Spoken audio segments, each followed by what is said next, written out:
Well, I came to Rhode Island in 1969 to study photography.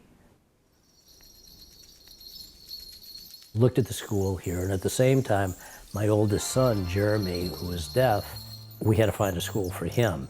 There was a great program here. The two RISDs, Rhode Island School, Design Rhode Island School for the Deaf, kind of sealed it. So I made the decision to move out here. So that's my father and my mother. I grew up in Chicago. My parents were first generation Jews. You know, you're talking about a basically conservative middle class, moving into upper middle class family. I had a camera, but I wasn't making pictures. You know, I just had an old Voigtlander, little 2¼ square, beautiful little camera that one of my uncles took off of a German officer in Italy. I'd been selling cars on the west side of Chicago, and it was a family business. I had the opportunity to take it over and everything, but I really didn't want to do that.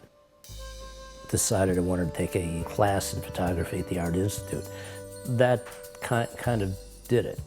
So I looked at a couple of schools, the IIT in Chicago. Aaron Siskin was there at the time, and with absolutely no background at all in art or even photography, he accepted me into the graduate program there just because I was older.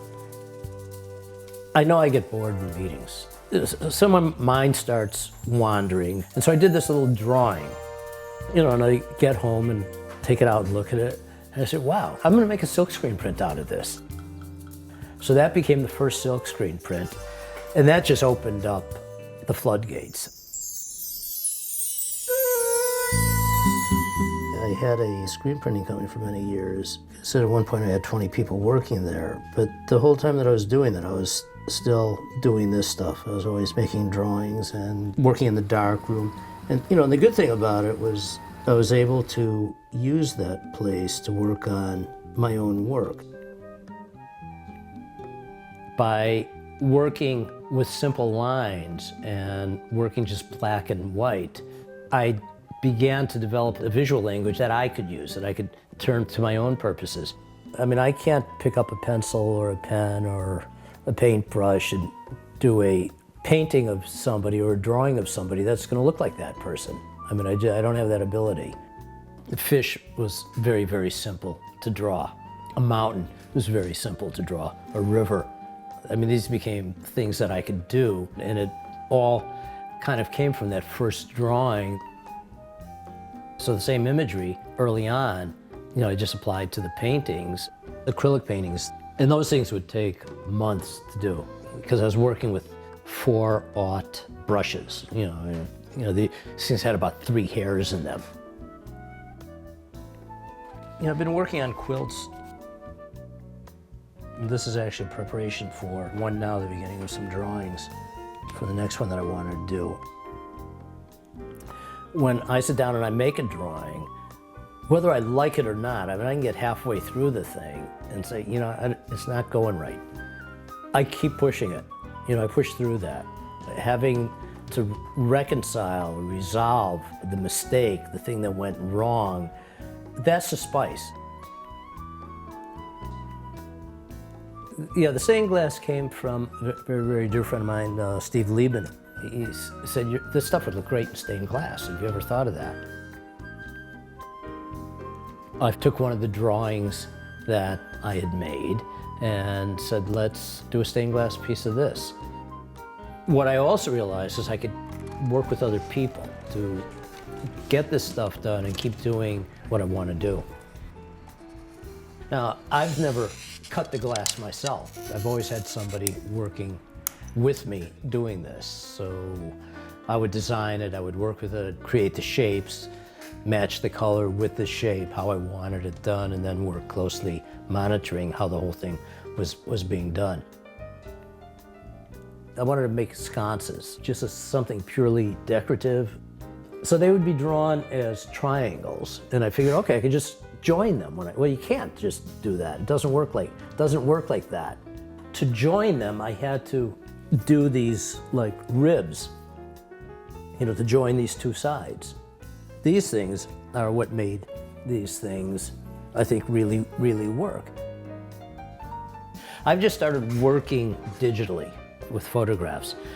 I've worked with a Leica black and white for 45 years now, and that's what I've been shooting with. I've never had any desire to work in color photography at all. I'm a zero. But I love working in the dark room, you know, in the wet dark room, which is a physical thing. Yeah, so this has been now 2 minutes. Very different than working, sitting at the computer. I could sit down and at the end of the day, I've done 3 or 4 prints or 5 or 6 prints, and they're done. But I still really savor that working in the darkroom. Probably the earliest images that I remember were images of the concentration camps, the extermination camps. As I got older, I told myself I was going to go back, and I wanted to see those camps. I wanted to go to that place. I asked my wife, Wendy, asked her if she wanted to go to Poland with me and to go to Auschwitz. Well, it's a, hey, you want to go to Auschwitz with me? No, thank you. So I booked it myself.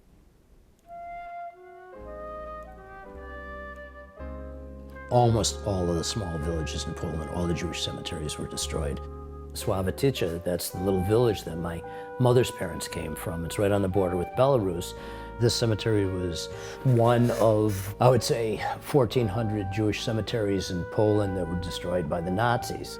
There were just trees growing wild in it, bushes everywhere, weeds, a very rusted chain link fence. I wanted it acknowledged.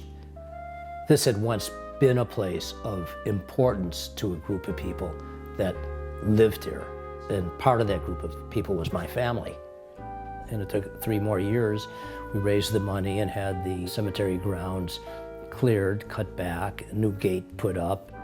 And that began a involvement, real involvement with Poland that has become very important to me. I'm working on a book now that's being published in Polish and English in Poland. It'll be printed this year, and it will be a book of photographs that reflect back on these visits from 2004 to 2011. This is my experience, this is my story, and it's important to me. And in the end, that's all that it is.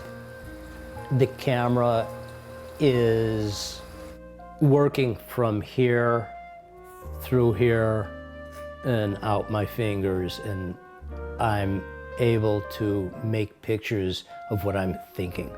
I've never felt more connected to my photography than I do right now. And it's taken me a long time to get there, to really have that feel. I've become much more focused over the years.